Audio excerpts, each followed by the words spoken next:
Hey, so a couple days ago I uploaded a video about the Encyclopedia of Horror, a book that was really important to my early fandom, and the response to that has been pretty amazing. The video is not getting the most views of everything on the channel.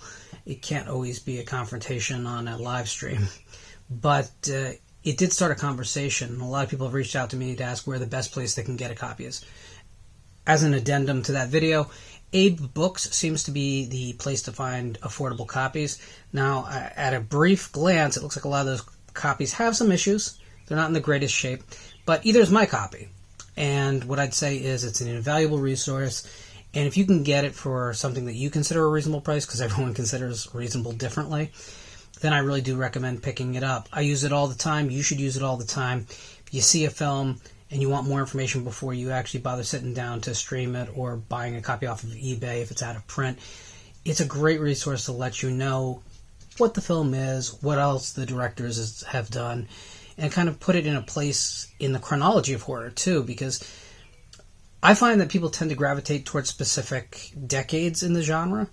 I'm a 30s and 70s guy, although recently I've been watching a lot of 40s work. I know there's at least one viewer that's going to be very happy to hear me say that, who's been pestering me for, at this point, probably 2 years to watch more 40s work. Not that I have been ignoring the 40s. Some of my favorite films are from the 40s, but I don't have the depth of knowledge or the depth of experience with 40s that I have for 30s in particular.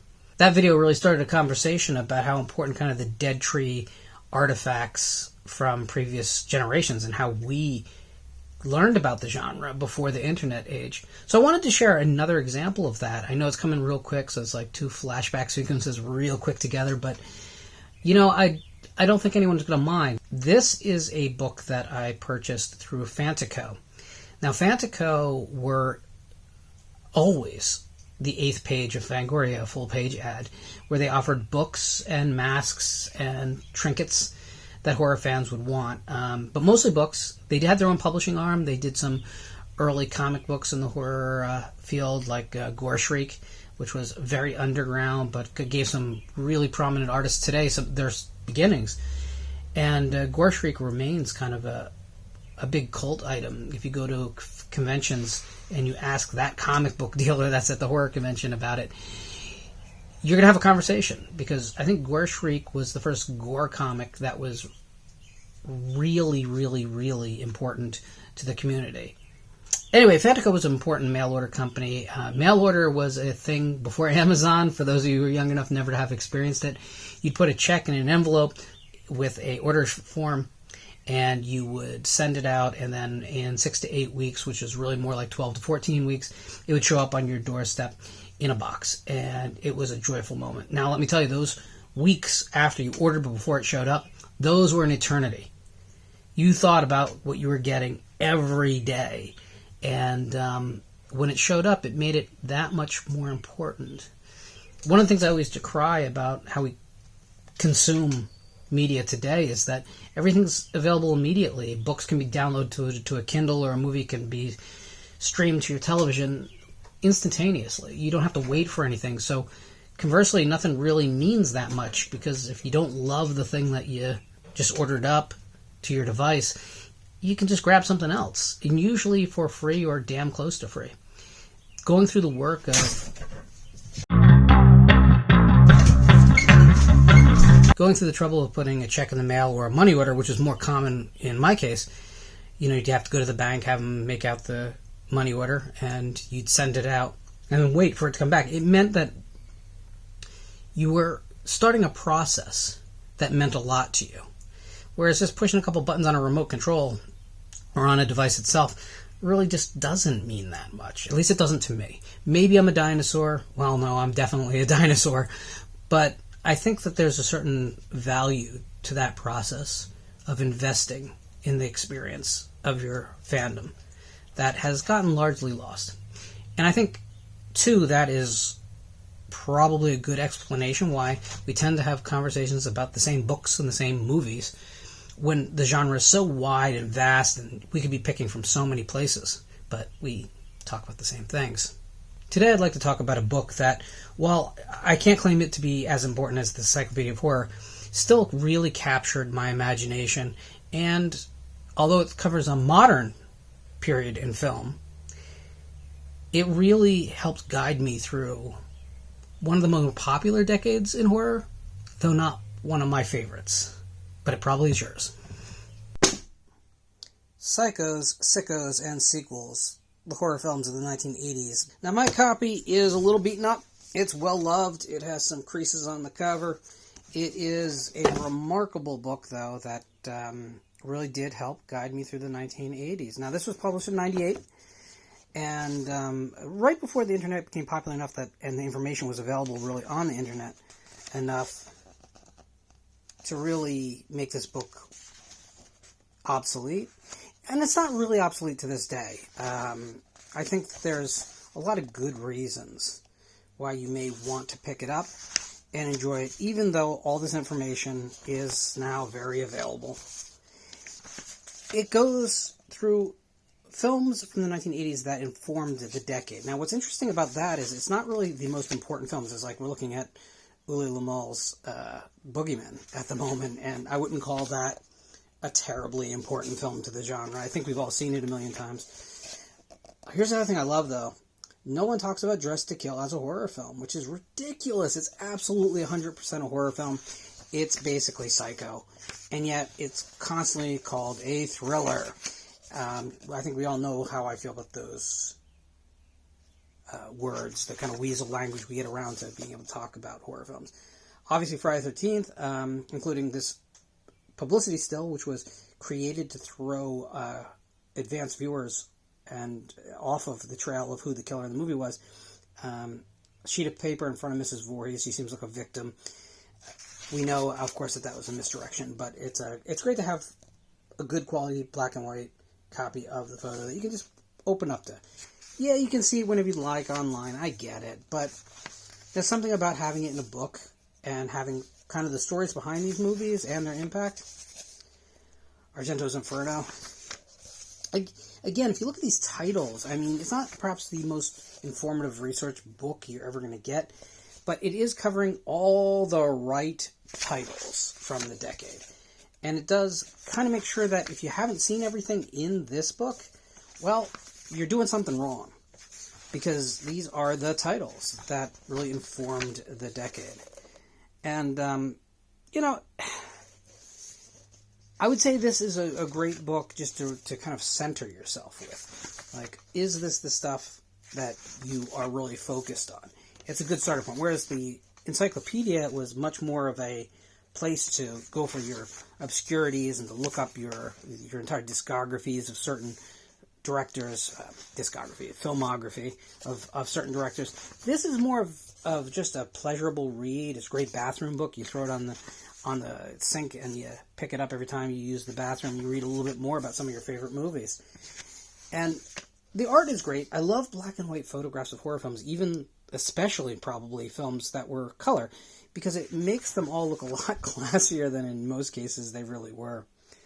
But again, the titles this book is covering it's clearly written by a guy who loves the genre and who is one of us. And I don't know how you don't love that.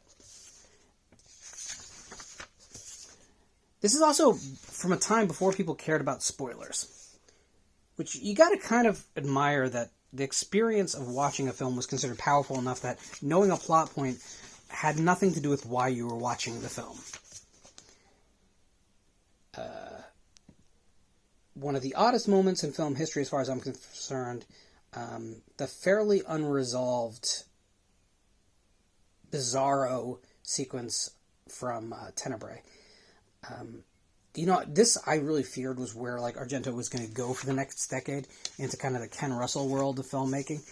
So I was really glad when Tenebrae just kind of didn't know really what to do with the what at the time was considered a sexual perversion aspect of the psycho thriller. Instead, he went kind of fantasy horror for a while before coming back to the giallo and making some substandard films. But now he is back with Black Glasses, which I heartily recommend everyone check out because it's pretty much awesome. I love Company of Wolves. if you have not seen Company of Wolves and you want to talk all day long about which is better, American Werewolf in London or The Howling, please check out Company of Wolves. Gremlins, which some people will say is not a horror film. They're wrong, but whatever. Nightmare on Elm Street.